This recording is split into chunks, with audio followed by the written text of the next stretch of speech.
for another episode of the 12-Man Fan Jam Show, a show made by 12s from around the world for 12s from around the world. I'm Mosette, and here's your host, and my dad, the self-appointed Reverend Moses of the St. Paul Allen Church of Seahawk Positivity.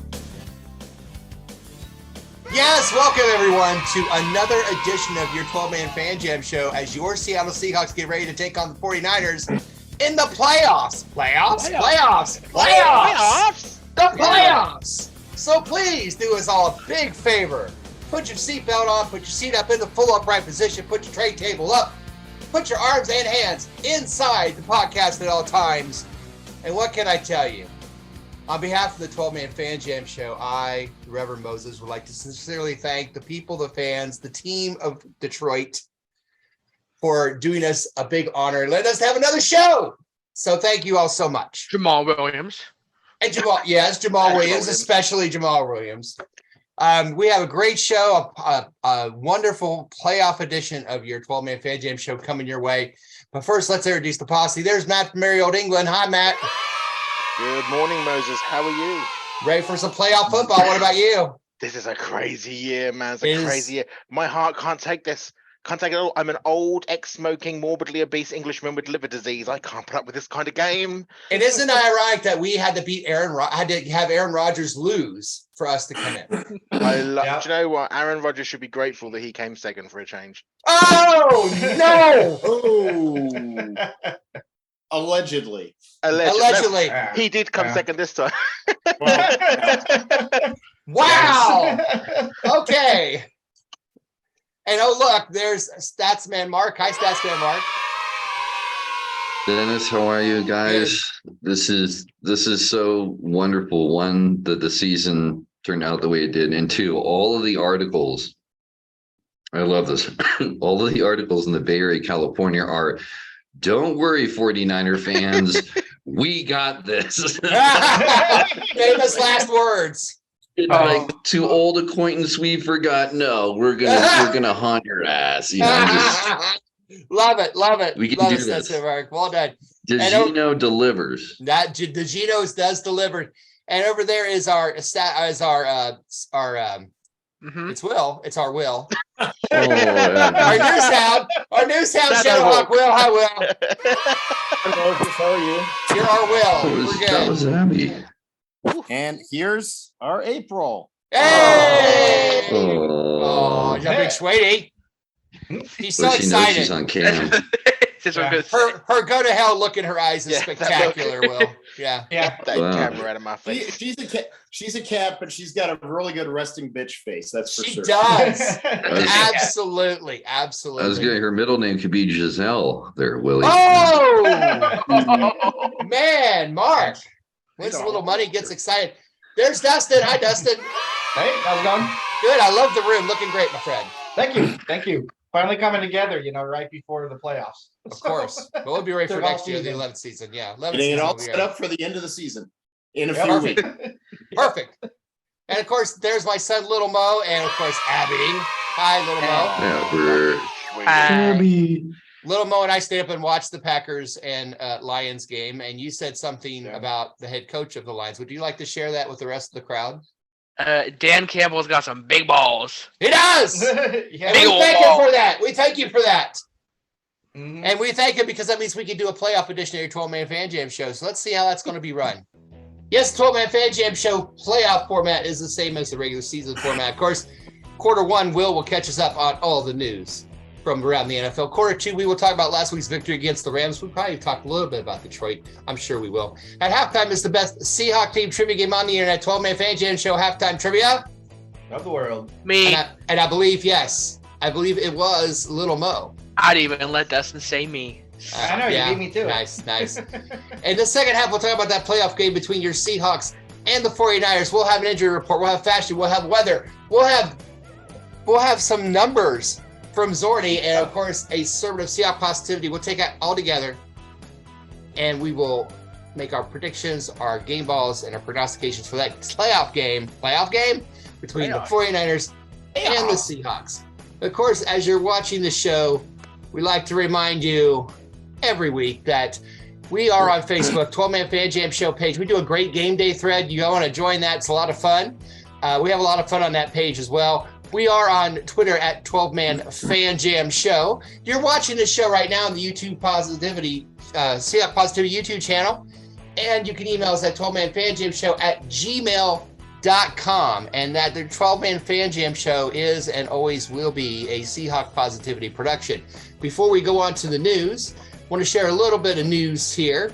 The way we'll go from here in the end of the season is really simple. If the Seahawks continue to win, we'll continue to have shows. We'll have shows up to the week after the last Seahawk game. So if they lose tomorrow and the 49ers, will have another show. And then we'll stop until the weekend after the Super Bowl. We'll have our big finale. So if we take a hiatus or not, it's up to the Seahawks to see how many shows we have left. So we will have a show next week for sure. 10/26 will happen next weekend, and then we'll just go from there. So that all being said, let's turn to the first quarter and our news on Will and the news. All right. This is the 12-Man Fan Jam Show News Report with Will. Will, what you got for us? Well, Moses, a lot of people were figuring that Sean McVay was going to leave the Rams this year, probably go for a media job. Unfortunately, no. McVay has informed the Rams that he is going to be staying on as the team's head coach in 2023. They were willing to give him all the time he needed to reach a decision. Apparently, all he needed was a few days because he is sorting through potential staff changes for the 2023 season. But he will be back himself. And speculation is that his next move is going to be to take a media job somewhere. And it's possible he's coming back to the Rams because there just aren't very many good media jobs that look like they'll come open this offseason. So he may be holding out for something a little bit better. I don't know, but we're stuck playing him another year. Although we did sweep him this year. We did with half a team. But well, I was kind of excited. I think Lil Mo and I were kind of excited that this may be a decision the other way. But I don't blame him. I mean, there's a lot of injuries on that team. Weren't there, Dustin? There was. Oh yeah, and like the main guys that if you're going to play him, you wouldn't want to be there. We're not there. Yeah. Aaron Donald, Cooper Kupp, Matt Stafford. Absolutely. Yeah, Zorni, what were the odds of him coming back? I would have put the money line would have been plus money because I didn't think he would do it. But despite California at a net loss per year, people fleeing the state just like me, there's still several $3,500 an hour psychiatrists left in Los Angeles, and I think one of them convinced McVay to stick around for another year. Very nice. Lomo, you said, and who else did we forget? Well, I was just going to say I didn't think he was going to come back because of the injuries and all, not getting any younger. We don't know if Donald's going to come back after. True.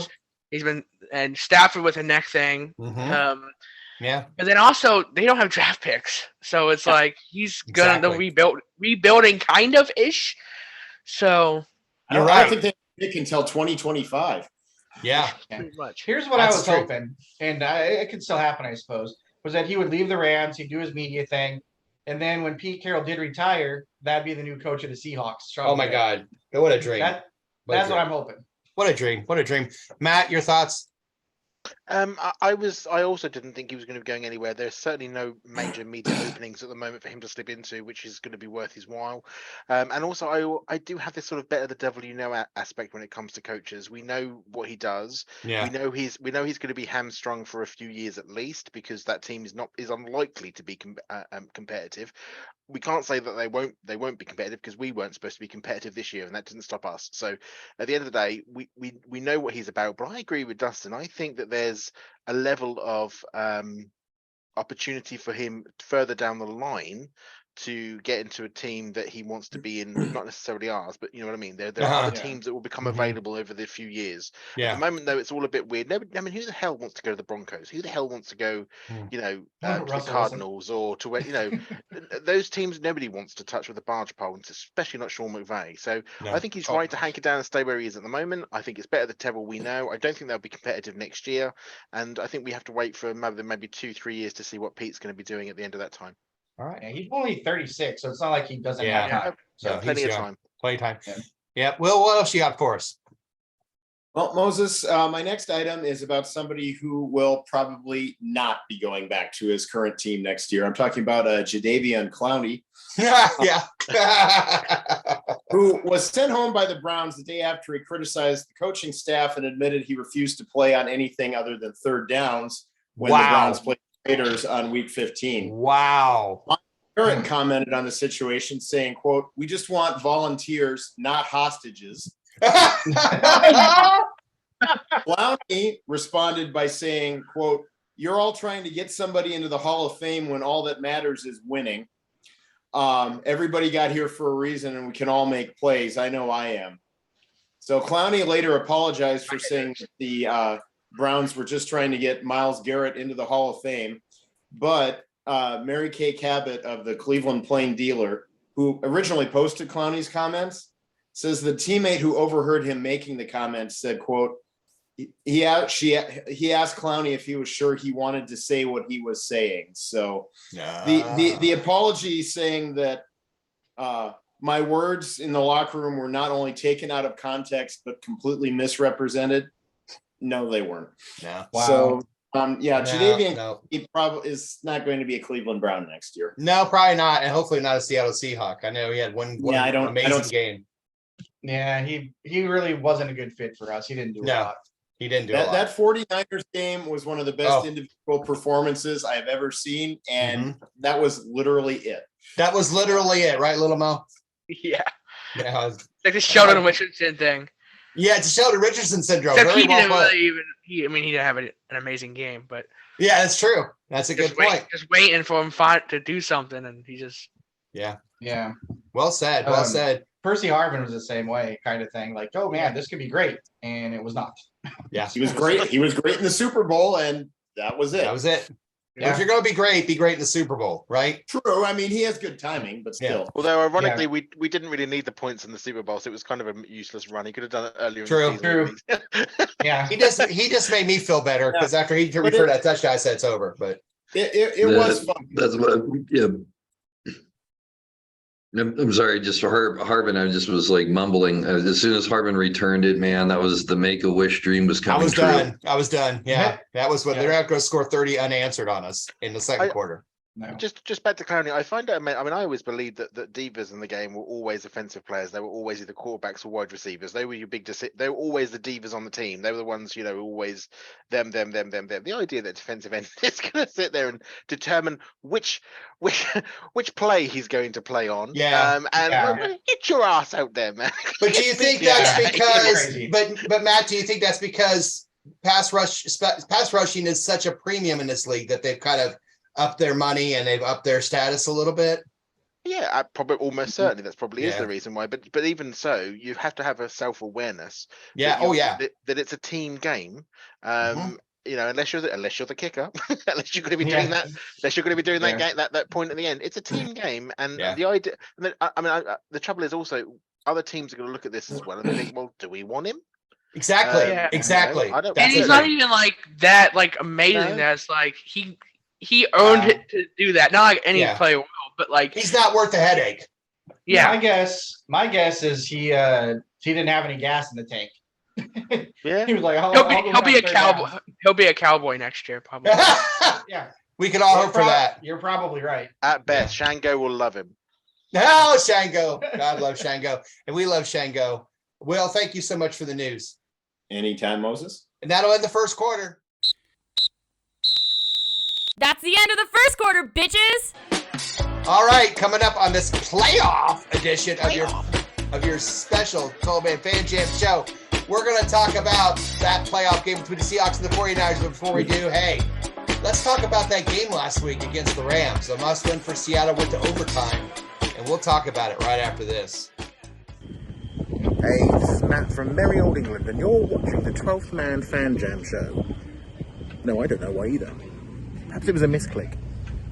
YouTube algorithm? I don't know.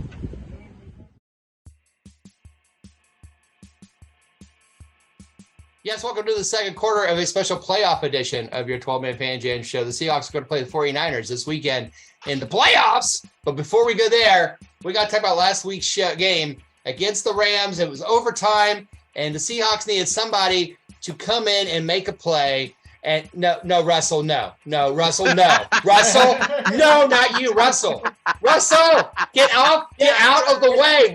You're in the way, Russell. Get out of the way. Leave. Go. Sorry. No ride. Wasn't him. Sorry. Seahawks win 19-16 in a game they had to win and get some help that night from the Lions, which they did to get in the playoffs. Dustin, your thought about that game with the Rams? It was more stressful than it needed to be. That's for sure. Amen. And when we missed that field goal at the end, I was like, oh, hell. I've always said, let me say something about it real quick. Little Mo will back me up. I've said this every time. If a kicker attempts a field goal and he hits the bar, he should get a point. That's hard. Much harder to hit the bar than it is to hit it through you should get a point for that. Hit the bar. Dumbest thing I've ever heard. I know. That's why I say it every time. Dustin, sorry. You may proceed. Oh, thank you. It was good to see K9 out there again and doing his thing. Also, kind of. He was a part of it this time. The ankle's still bugging him, but he was doing all right. Who was it? The defensive tackle, escaping my name or escaping my brain for the moment. Al Woods. Al Woods. There you go. Al Woods. Yeah, it was Al Woods. Yeah, seeing him back in action and making some plays, that was good. I like seeing him out there. Yeah. We're gonna need him a lot this coming up week too. Actually. Yes. But it was good to see the guys out there a little bit healthier. They're getting going. Still missing Jordan Brooks sucks, but overall, like I said, it was more stressful than it needs to be. But I'm glad we came out with the win. I guess we got bonus football, you could say. I would have rather wrapped it up sooner. Extra free football. Yeah, but yeah. Trash kicker. We'll come to your trash kicker in a minute. Will, what were your thoughts on the game? Well, it's kind of funny that, Geno Smith has probably had two of his worst games of the season these last 2 weeks, and yet we've won. Yeah. And this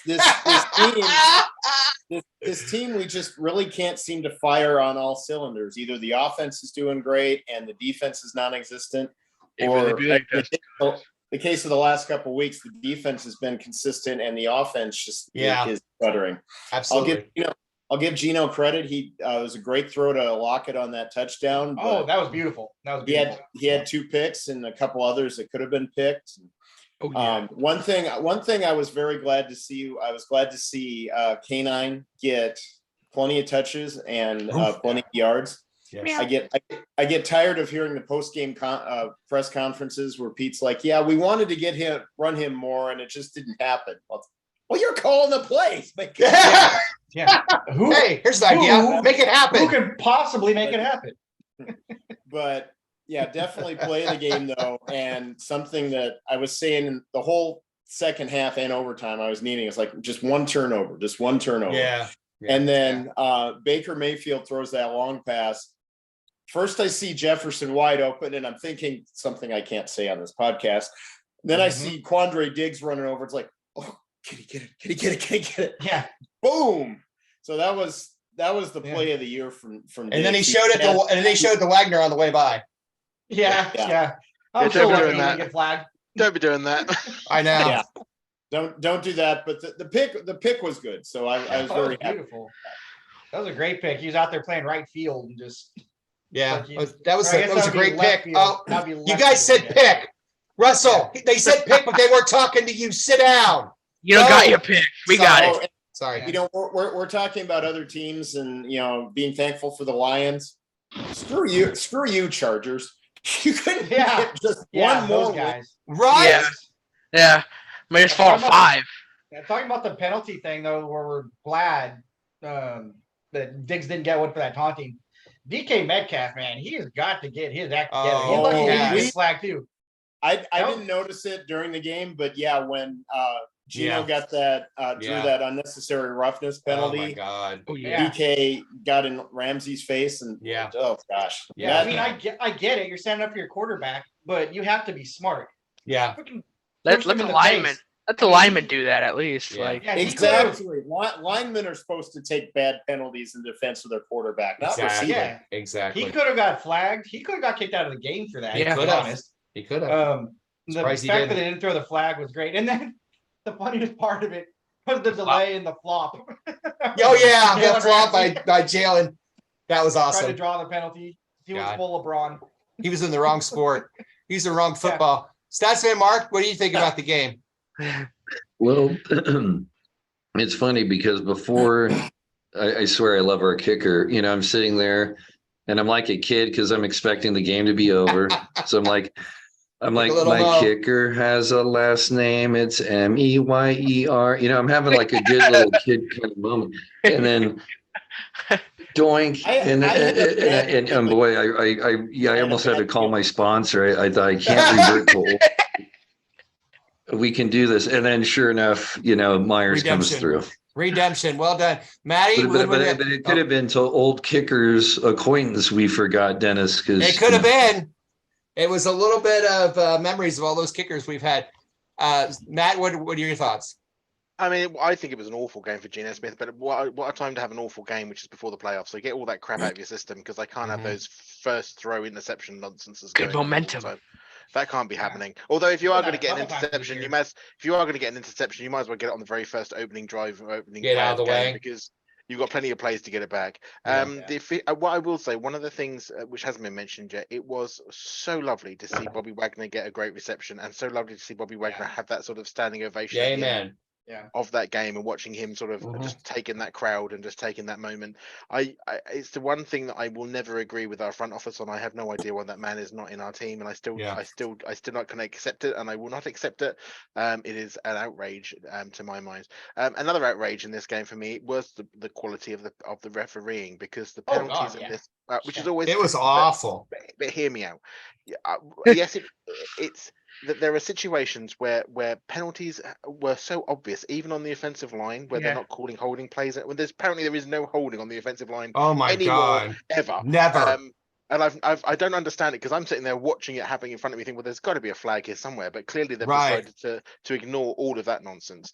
We've got DK Metcalf, who's almost got ejected, been so close to getting a prognostication. Then so close. You were so close. But didn't. He should have gotten a flag. Should have gotten a flag. I think there's always going to be questions about whether or not somebody did or did not run into the kicker. And whether that one pissed me off. That one pissed me off. I'll tell you why. The whole purpose of that rule, right, is that it's player safety. The dude he's got his foot in the air. He hit his plant foot. That's dangerous. You can really injure him. He had landed. He was standing there, and he helped catch the guy and set him down. There was so much wrong. There was so much wrong with that penalty, and there was no way, in my opinion, it was running into the kicker under any circumstances whatsoever. But we take the penalty because, quite frankly, we should have had a pass interference call against Lockett on the other side of the field about 5 plays earlier. We should have had holding about 15 times. But again, the inconsistency, just from the refereeing perspective in this game, as to what they will call and what they won't call, is just horrific. And the officiating in the NFL needs to fix this. It needs really 2 weeks in a row for us too. Yeah, and it has to be something that comes up on their radar to be looked at. The final thing I would say is that we are going backwards. If we go backwards on offense any further, our third down conversions in this was about 9%. Oh my Lord. If it gets any worse, we may as well just have 3 attempts and punt. We may as well even bother. CFL. You may as well. It's getting that bad. So this offensive sort of, yes, we've made the playoffs. Whoop-de-doo, well done. Thank you, everybody. But you do actually have to play a reasonably good game at some point. And both sides of the ball if you want to win in the off season. Absolutely. Another one that pissed me off with the refs. This one went our way, or didn't go our way, but even the ones that went our way, there were a few where I was just like, what the fuck is going on here? This is ridiculous. Bleep. They had one of their wide receivers pulled a Reggie Miller, essentially. You remember when he used to go out there and he'd shoot like a 3? Oh yeah. Put his leg out to try and Oh yeah. It was kind of the same thing. The dude goes up there. Our I think it was a safety, was just kind of standing there occupying the space. The dude runs up, the wide receiver throws his shoulder into him and got the drew a penalty. It's like he initiated the contact. He initiated contact. You're exactly right. It's like, come on, that is not a penalty on us. That was ridiculous. That was. I think part of the problem though is, sorry, I'm going off on a tangent a little bit here. That's right. But when you hear the Matt talking about the inconsistencies, and that's from the head down, because you hear all the time that they're talking about, well, we're emphasizing this, or we're going to start emphasizing this, like the head bob thing with the center. It's like, no, don't emphasize anything. call it call how it. the rules are written. Thank you. You shouldn't have to Thank you. emphasize anything. Streamline the rule book so you can actually call a consistent game and then stick by it. Amen. Amen. One thing I meant to mention, which I didn't, is also I was slightly concerned, and this actually is on Gino a little bit, but it's also on Pete. I was quite concerned with the management of our timeouts in this game. We always are. Lil Mo and I are always talking about that. It's a pink giveaway. We burnt through. Well, I don't know. We burnt through them fast. And that was ridiculous. That was like a Californian wildfire. That was stupid. Every game. And then we get to the overtime. We didn't use them, did we? We had 2 and we never used them. I don't think so. It's like, what's wrong? But every should have iced our kicker. Well, should have iced our own. Yeah. Yeah. Would have been a good idea. Just so we could use a timeout. Yeah. Lil Mo, what do we miss? Anything? Speaking of kickers. Yeah, we've been waiting for this. All right. Listen, I've said this all year. He is not a good kicker. I'm sorry, he's not. Anything past 40 yards, he's not making it. He's had all these chip shot field goals that have gone in. You notice we punt it when we're like on like the 40 because we don't want him to kick a 50-yarder. Yeah. Okay. He's not a good kicker. I'm sorry. That's just my 2 cents. He said that all year. I have to say. Well, shall we show off in the draft and draft one in the first round with our second? Oh pick? yeah. Yeah, let's go with Janikowski. Hey, full Raiders, Yeah. Janikowski. The Raiders drafted Janikowski, but how many years did he kick for him? Like 16, 17 years. So that's more return on investment than you get on most first round picks. It's true. I was gonna say another good game for Dale Taylor rushing the passer. Yes. Yes. Yeah, he's got it together. So yeah. He seems to have figured things out. Yep. All right. Well, let's see how we did on our posse prediction challenge for this game, shall we? Let's do it. I don't even remember what I said. All right. Let's see the 2-minute warning how we did our posse prediction challenge for this game. Scores are pretty good. Jimmy said that the Rams would have 16 points. Statsman Mark said the Rams have 16. Matt had a 3-point victory, and I don't know why I put a point there for Will. I guess I just like Will. Oh, I know. I don't know what that's about, but there you go, Will. Favoritism. I'll take it. Yeah, congrats, Will. Oh, no, I gave Will the best score. 22-21 is what it was. Okay. This is weird. We won the game, but nobody got the prognostication, which is very odd. That's right. Game ball, pretty much Walker. Metcalf didn't deserve it. Fan didn't deserve it. Woolen didn't deserve it. So pretty cold there. The over and under was under. There's only 5 people that got that. So our scores for this week, Jimmy with 5, Statsman Mark with 3, Maddie with 2, Will with 2, Little Mo with 2, Mark, Becky, Chris, and Andy with 1. And that means as we go into overall scores with maybe 1 game or more left, Jimmy and Mike fighting it out. Chris at 31, Moses at 29, Jose at 27, Statsman Mark at 26, Kerry 25, Will 23, Andy 22, Mark at 19, Little Mo at 19, Dustin and Matt at 18, and Becky at 15. Going into this game, the playoffs, still a 6-point lead for Team 12. 174 to 160. Not much margin left. So you've been saying that all year. I know. What are you talking about? We got 4 games left to close this. That's right. We got plenty of time to close this, and that's what we'll do. And we'll talk about that upcoming game right after halftime. It's halftime, bitches. All right. So we have talked about the regular season. It's over. And now from here on out, it's postseason football for the 12-man Fan Jam Show as we get ready to take on the 49ers in the playoffs. But first comes the best Seahawk-themed trivia game on the internet. I refer to 12-man Fan Jam Show halftime trivia. The world. Of the world. And that's coming up right after this. Hey, this is Dustin with the 12-man Fan Jam Show. I'm out with our mascot Kona, out for a walk. Just want to say thanks for listening, everybody, and that Matt always cheats at trivia. Go Hawks. Yes, welcome to the best Seahawk-themed trivia game on the internet. It's 12-man Fan Jam Show halftime trivia of the world. The trivia show that challenges our listeners as well as the posse themselves. The contestants are the posse, and the questions will be in your lower right-hand corner as you watch the show. If you do participate, let us know how you did on the questions as well. There'll be 2 rounds of questions, each question worth a point. And at the end of that, there'll be an overtime question worth 2 points. And if there's a tie after that, those tied will go into a special top secret overtime question where after all of that, The winner will be crowned champion of 12-Man Fan Jam Show Halftime Trivia of the World for this episode. All right.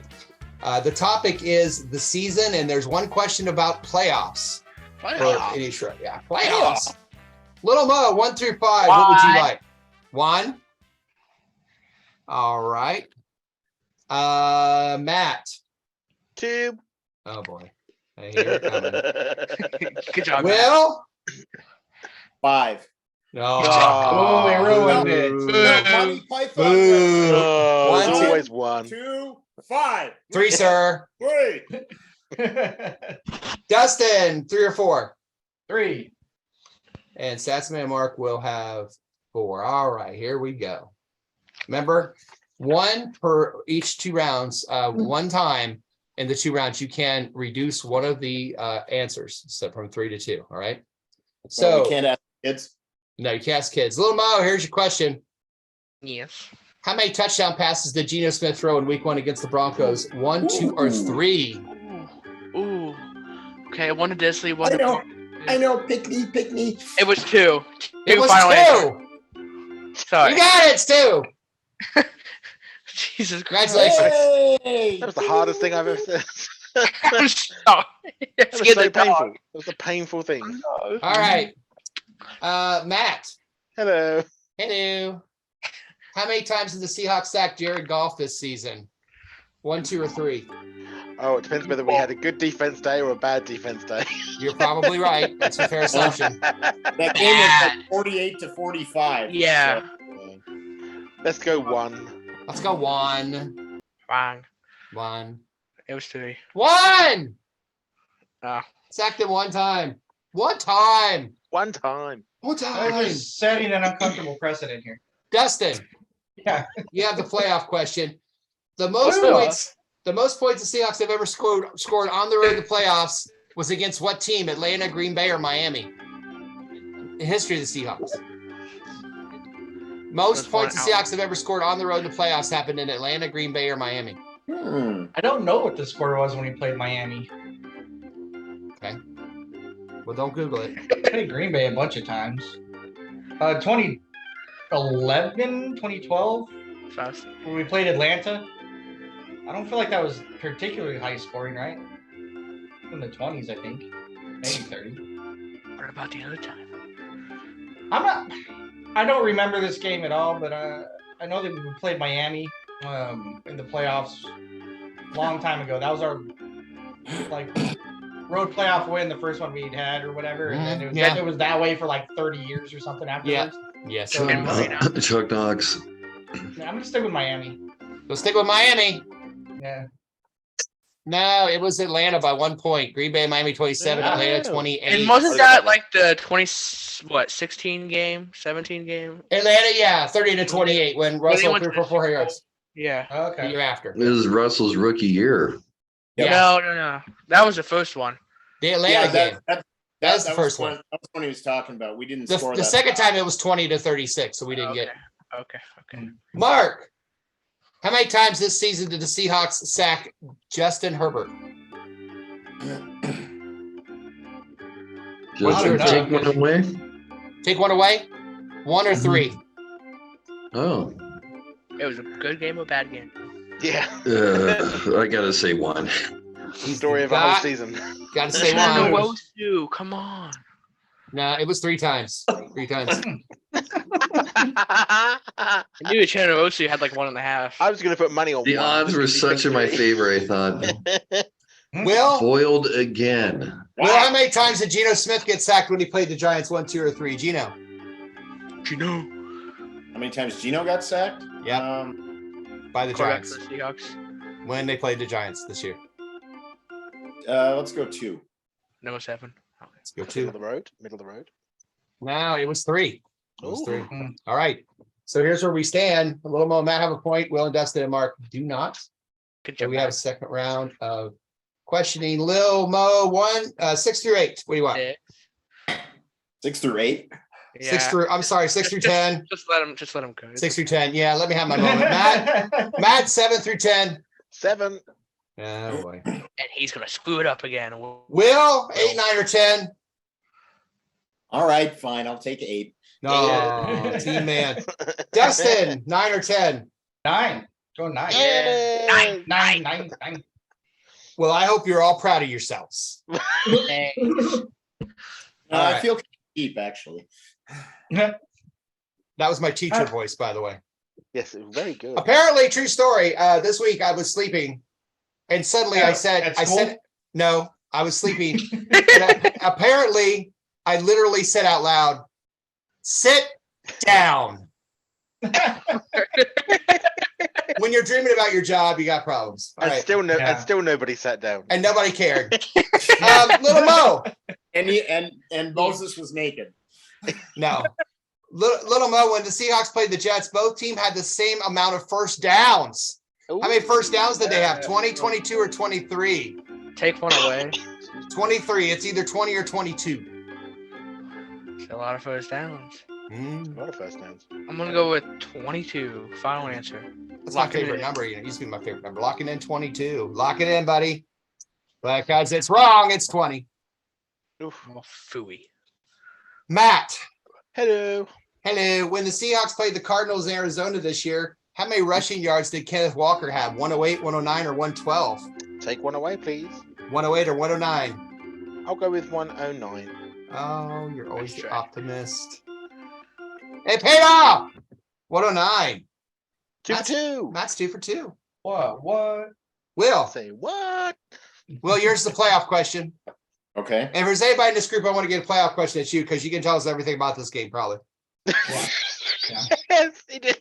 When the Our Seahawks leaders were wearing this outfit. I love it. when the Seahawks played the Redskins in the 2012 NFC playoffs, how many touchdown passes did Robert Griffin III throw in that game? I know. They were the Redskins back then, Lomo. I thought I actually had popcorn. This is gonna be a good answer. Okay, in this game, How many times did he injure his knee that game? It was a balmy 68 degrees, partly cloudy winds out of the north, and Griffin threw 2 touchdown passes before. That game ruined his career, by the way. Just saying. Yeah. But yeah, you got it. Mike You got it. Mike Shanahan ruined his That's career. true. That's true. Making him Truth. All right, question 9 goes to Dustin. Dustin. Yeah. Seahawks played the Cardinals Arizona this season. Who had the most receiving yards in that game? Was it Dwayne Eskridge? Remember him? Noah Fant or DK Metcalf? Take one away. I'm taking away Dwayne Eskridge because no one could possibly think it'd be him. Noah Fant or DK Metcalf? Let's give some love to the tight end there. I'll say Noah Fant. Giving some love to a tight end. I worded it that way on purpose. Got it. Got it. Nice. By the way, not exactly a ton of receiving yards. No, not exactly. It's not the best game ever. Is That's it? a top 3 in that game. Mark, when the Seahawks beat the Rams in Los Angeles, how many touchdowns did Geno throw in that game? 1, 2, or 3? He had a game winner. Oh boy, how many did Gino have? At least one. Mm-hmm. Yeah, at least 1, 1, 2, or 3. I'll say 2. I'll say 2. Yeah, well, it was 3. All right. So Leave him alone. here's a Little Mo's got a point. Matt has 2. Little Mo, Will, Dustin have 1. Mark has none, but you know what? Doesn't matter. You know why? Because it's time for the final question. Now it's time for a final question. All right. Final question for 2 points. Our order will go as followed. Mark will be 1. Dustin will be 2. Little Mo will be 3. No! Will be 4, and Matt will be 5. All right, here we go. Ooh, that hasn't happened all season. Here we go. No It is a pressure. number. The highest without going over gets 2 points. If you all go over here as closest gets a point. Here it is. Who do we start with? Mark, are you ready? This is about the Keep up on final. your own This show, is yeah. about last week's game. Last week's game against the Rams. Oh, Lord. The total amount of yards of offense for the Seahawks in that game. Mark, what do you got? What? Total amount of yards for offense in that game. That was so long ago. Why I feel like that was so long ago? I'm going to say 328. 328, Dustin. 28. 340. 340. Little Mo. Read the two out for me, please. 328, 340. 328 and 340. That's not a number. 300. 300. 300. Will. 328, And 340. Yes, Will. Uh, I bet Will knows it. 351. 351. Oh, no. 300, 328, 340, 351. Matt. So let's think about 1 this yard. let's think about this logically. 1 yard. Will is always 1 out. Yeah. You just have to pick. You want to go one above or one below Will? Got to think about this. He's Well, always, 250 state, he's always at least 1 out. So let's go with 352. 352. Oh, please be lower than 350. Price is right. I don't care. It makes me laugh. In the final regular season game this year against the Rams, the total amount of yards of offense the Seahawks for this game was 402. Matt from Maryland, England is our 12-man Fan Jam show halftime trivia champion of the world. Congratulations. You were a How little the bit hell more did than we get 400 yards in that? I'm fact checking this right now. you were a little bit more than 1 yard out, Will. Just a bit. 50 still not bad. We had 400 yards of offense? What Believe it game or did I not. watch? What game was this? Yeah, apparently the one last week, because we had overtime, remember? We had to drive in overtime, so that would count. Yeah. Look at Dustin checking. Look at Dustin checking me out. fact checker. Dustin's fact checking. What? I am What fact checking. Yeah, you fact check. You Dennis, get I had back be the to one me. to tell you, but we do that every game. Every time we do this, I we know. check you. Well, you get back to me, and while we do that, I'll remind everybody that's watching while you're checking the validity of the host of the show that you are once again have seen a heart-stopping, head-spinning, heart-stopping, stomach-churning, and fact-checking edition of your 12-man Fan Jam Show halftime trivia Of the world. of the world.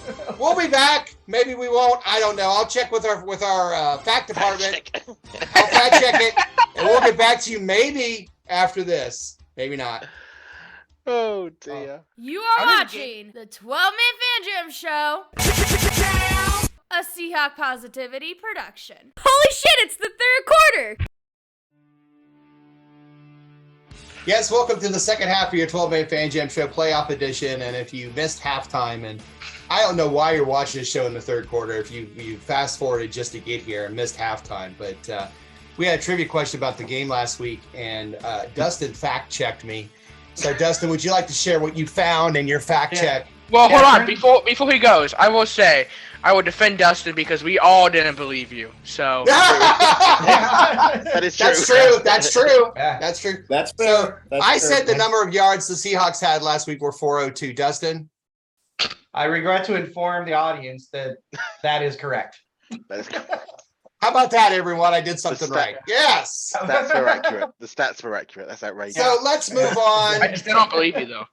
Let's move on to the second half and talk about this playoff game between the Seahawks and the 49ers. Saturday at 4:30, I believe. Is that right? Yeah. 4:30 p.m. on the East Coast, 1:30 on the West, and Matt, Marion, England, 9:30. 9:30 p.m. 2023, I take it. Yes. Okay. Well, So- you keep saying that as if we're behind you. We're technically ahead of you. That's I'm ahead of true. you in time. That's true. That's true. You are you're a time traveler. Yeah, Right. they're much older too. Yeah, Well, they he are. didn't Around a say lot that. longer, yeah. He didn't say that you're behind. He just said what the year was. So he could have said, "Think 2025."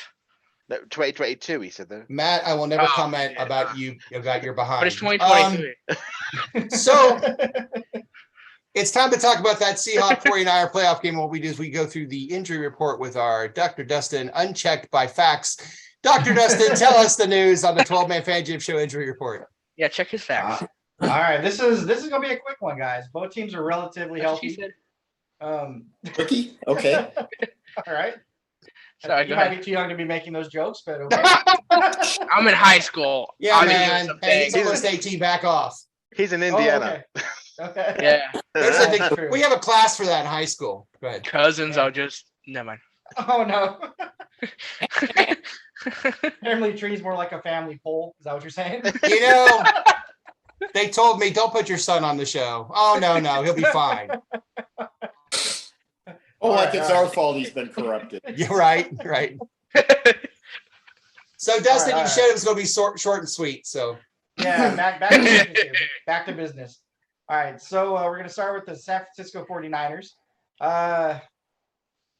They're healthy. Okay. Great. Dustin. Yeah, they have 2 players out. Nobody's listed as questionable or doubtful.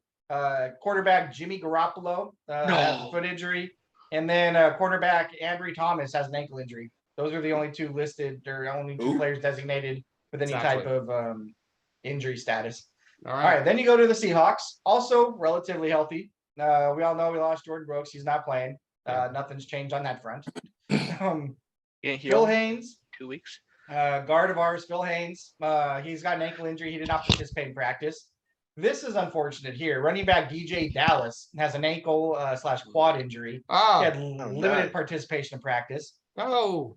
Yep. Yay. Cornerback Xavier Crawford has a hamstring injury. He did not participate in practice. And then we have defensive end Shelby Harris, who has a knee injury, and he was limited in practice. I would assume that Harris and Haynes will be available. Probably. I've heard probably DJ Dallas won't be. And then Crawford with the hamstring. Who's going to shoot JR? Was that? I said, who's going to shoot JR? That's a good question. On the bright side, we do have Ryan Neal's coming back. He's going to play. Good. So that would be his first game back. That'll help. Did you say? I'm sorry. Ryan Neal. Oh, okay. Yep. So he'll be back, which is very, very helpful. Yes. K9 was a little bit of an injury scare earlier in the week, but they're probably just let him rest his ankle. He had a day where he didn't practice at all, and he's been nursing an ankle injury. But he doesn't have a designation for this game, so he's in. So good. That's it. That's what we got. It was I like that. Relatively healthy for this part of the season. It really is, especially for the end of the year. So too bad about DJ Dallas. DJ Dallas. So now we look for the weather and fashion report for the show by going to a man across the pond in merry old England. It is Matt with our 12-man Fan Jam show weather and fashion report. Oh, Matt. Yes, thank you, Moses. Well, this weather forecast was a bit of a last-minute thing, to be honest.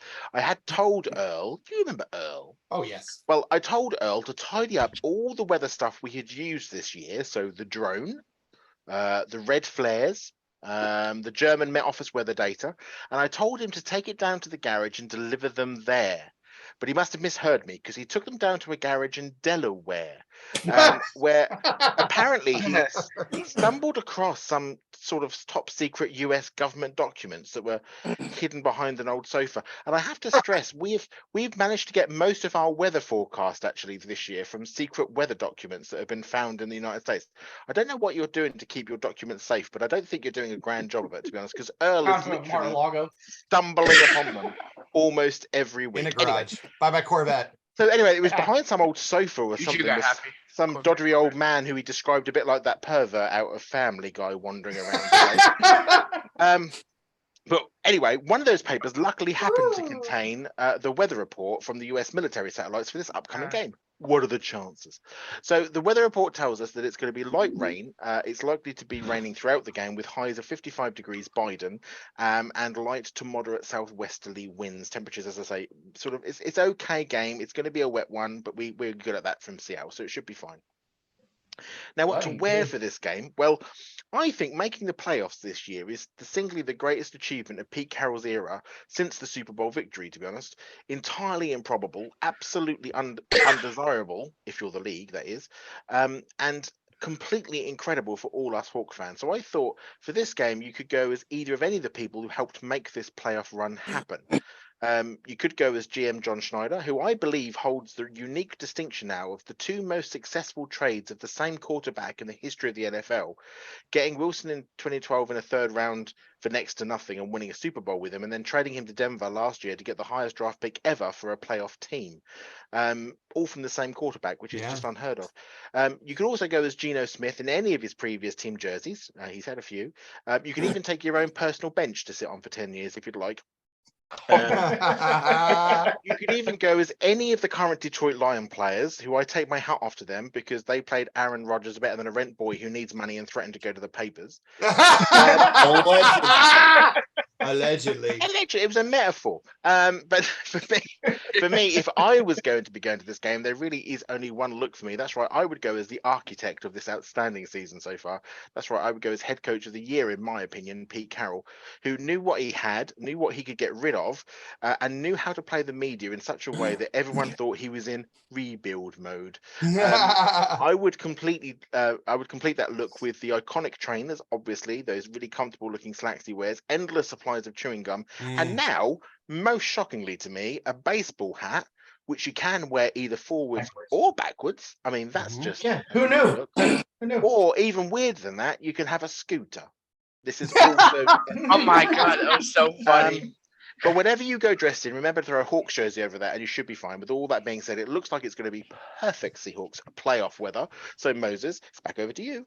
Thank you, Matt. Wonderful report as always.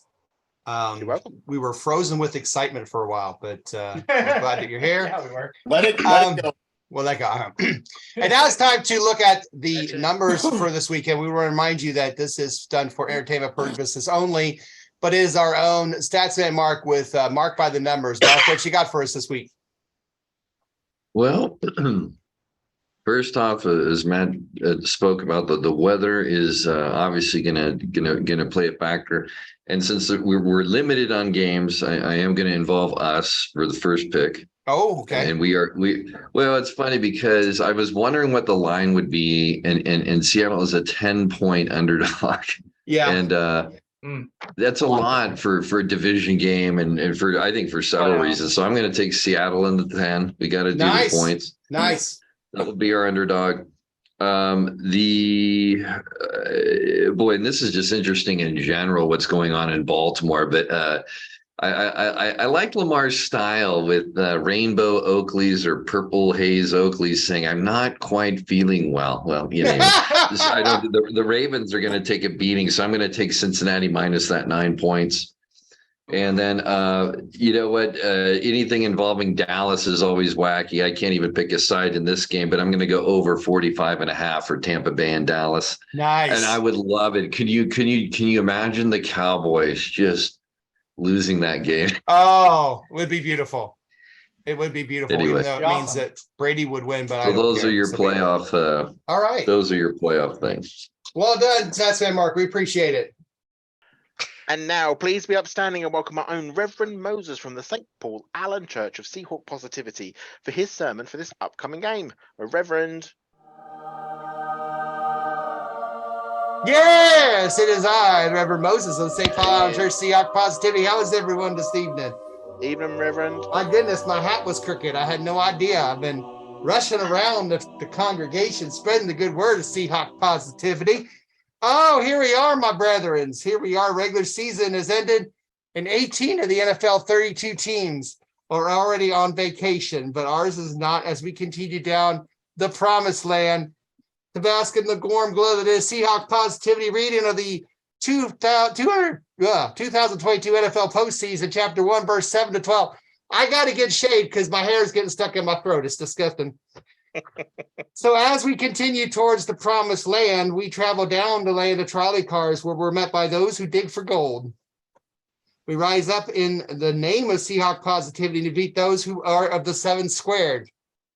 They are no match for us, and we leave them in the land of Rice-A-Roni, broken and defeated. And there is much rejoicing. Yes, there is much rejoicing, my brethren. Oh, if you believe in the power of Seahawk Positivity, if you believe in the power, let's hear it. Amen, nice and loud. Amen. Amen.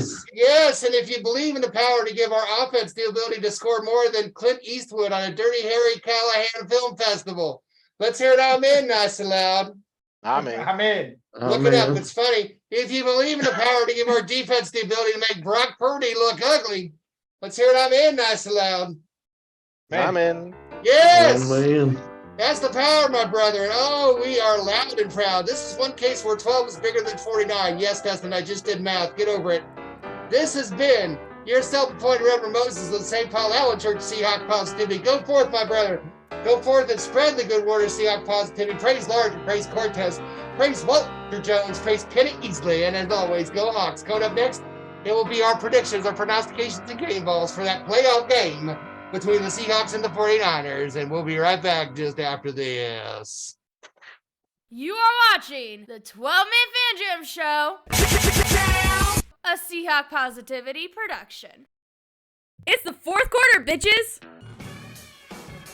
Yes, welcome to the fourth and final quarter of this playoff edition of your 12-Man Fan Jam Show as the Seahawks get ready to take on the 49ers in some playoff football. No, Russell, no.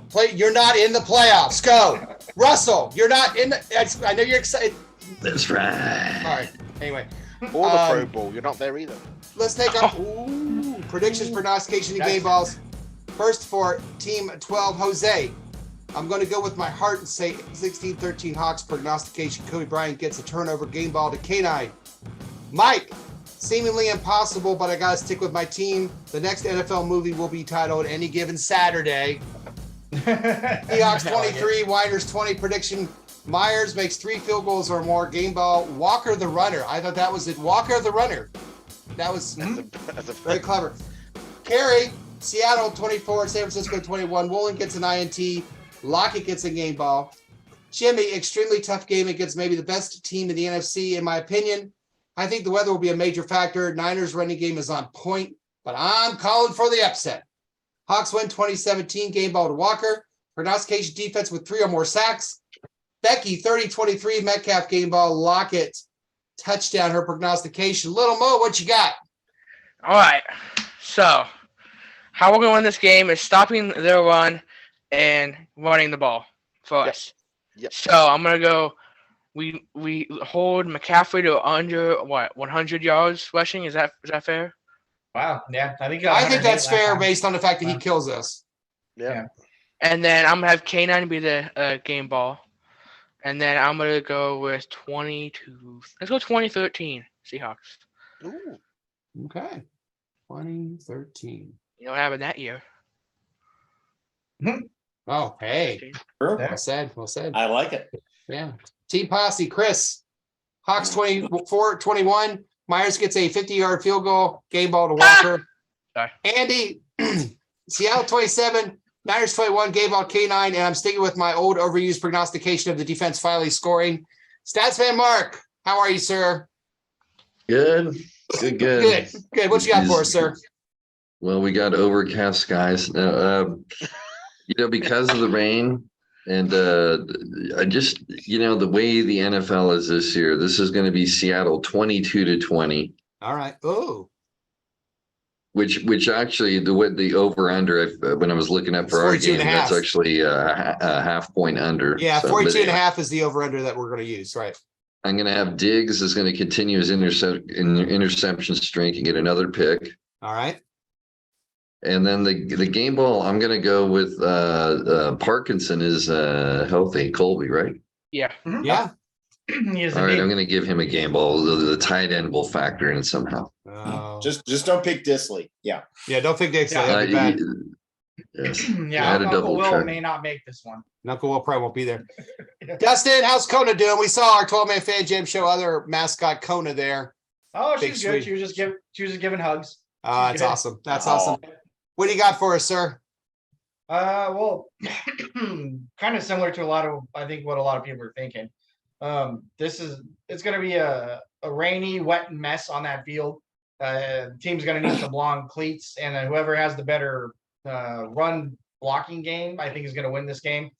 That being said, I think we're going to have to rely heavily on Walker. I think he had 14 runs the last time we played the 49ers. Not acceptable. We have to stick with it and feed that dude the rock, and he's going to have to be a factor if we're going to win this game. It's the only way we're going to win it, in my opinion. So I think I'll say prognostication is that he gets 2 touchdowns. I think Seahawks are going to win. I don't think it's going to be high scoring. I'll say 21-17 Seahawks. And then game ball, Kenneth Walker has to be. Yeah. All right. I think I may have already said that. I'm not sure. No, but that's okay. Well done. Will, how you doing, sir? Good to see you. Doing well, Moses. Good to see you. Yeah. What you got for us? Well, Moses, we got to be honest here. The 49ers are the better team, but better teams lose all the time. Mm-hmm. Yeah. If we're going to make that happen, we got to play our most complete game of the season. Offense and defense have to show up, and complete game and a Pete Carroll offense means good running game. So my game ball is going to K9. I also think we're going to need to get an explosive game-changing play in there somewhere. So my prognostication is we're going to get a return touchdown of some kind. Punt return, kick return, interception return, fumble return, block punt return, block. We're going to return something. So defensive Something will touchdown. be returned. No, or special teams if it's kickoff. Oh, okay. Yeah, my money's on the dude. Defense or special teams touchdown. We're going to return something and get 6 points for it. My money's on that dude who's been running the ball or who's been returning the kicks. 38, yeah. Or whatever. Yeah. Yeah. As for the score, I'm going to go with the score the last time these two teams played in the playoffs. It was fairly memorable. Seahawks 23, 49ers 17. Well played. Well played. Matt, hello. Hello. What you got for me, sir?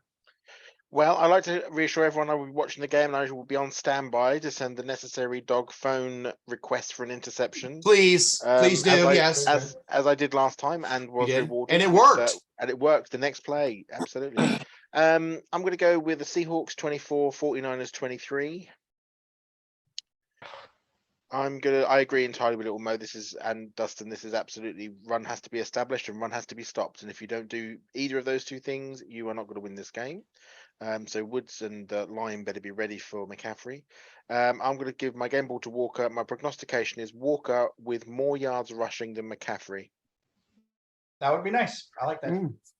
I'll allow it. Yeah. More rush yards than McCaffrey. I'm hoping we put some pressure on Purdy also.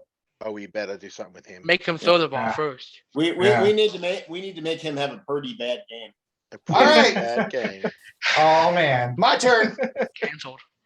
Does it count as a dad joke if I'm not a dad? Oh no, just wait. Just wait. Last week the Seahawks beat the Rams and then had to wait while the Lions and Aaron Rodgers decided their playoff fate. Luckily, like Aaron Rodgers trying to hide his alleged personal life from Maddie, he failed miserably and the Lions won. This meant the Lions punched a playoff ticket for us, but before they go home, doesn't seem fair, but I'll take it. Anyway, this week the Seahawks entered the playoffs facing a team that pretty much made them look like TCU in the national championship this year. I mean, well, maybe not that bad, but still. Ugly. 2 double-digit wins in the regular season where the Seahawks were manhandled by the 49ers like Dustin manhandles a beer in his tiny little hands. In his tiny little hands. Seahawk and 49er playoff games bring back memories of the tip, or as Maddie refers to it, Saturday night. On defense. Oh, that was close. Well done. I saw you take a drink and I got excited, and then you got. When he You got excited with the tip. And that's what caused the tip.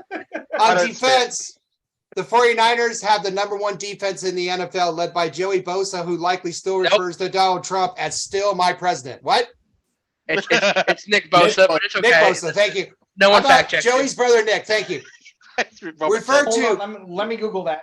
No, Nick Bosa. Nick Bosa, who likely still refers to Donald Trump as still my president. Oh. Offensively, the 49ers have had a few quarterbacks and are currently led by Brock, you got a pretty mouth, who looks like he's a clone of Ravens coach John Harbaugh. If you put them together, they look absolutely identical. Brock Purdy has played, well, pretty good since taking over the starting role. The Niners are 5-0 with him behind the center, so their confidence should be higher than a Grateful Dead concert ticket holder. But not this week. Watch as my game ball, Geno Smith, accounts for not 1, not 2, but 3 touchdowns, either passing or running. 3 touchdowns from Geno. Meanwhile, Kenneth K9 Walker will be my game ball because he's going to show that big players play big in big games. So Seahawks win by a score of Seattle Seahawks 28, San Francisco 49ers 24. Ooh. Book it. It is so booked. And Let the it be show. booked. So let It's it be so done. booked as well. We are so grateful that you decided to spend some time before the playoff game with us. We hope you laughed a little, you learned a little. We learned a lot on this show. We learned that sometimes much. I don't need fact checking and sometimes I do. Apparently, Yeah. the Joey Bosa does not play for the 49ers. Dick does, but I can't tell you how many yards the Seahawks had in their last game. So, on behalf of Dustin and Kona, Matt, Little Mo, and of course Abby, Statsman Mark, Shadowhawk Will, and April, and everyone else who participates and watches the show, this is your self-appointed Reverend Moses of the St. Paul Out Church of Seahawk Positivity saying, until next time, as always, go Hawks. Go Hawks. Go Hawks. Enjoy the playoffs. So let me get Lifelong the Lions fan who no, decided- Russell. Oh, no. Playoffs are not you this year. Get out of here. Go.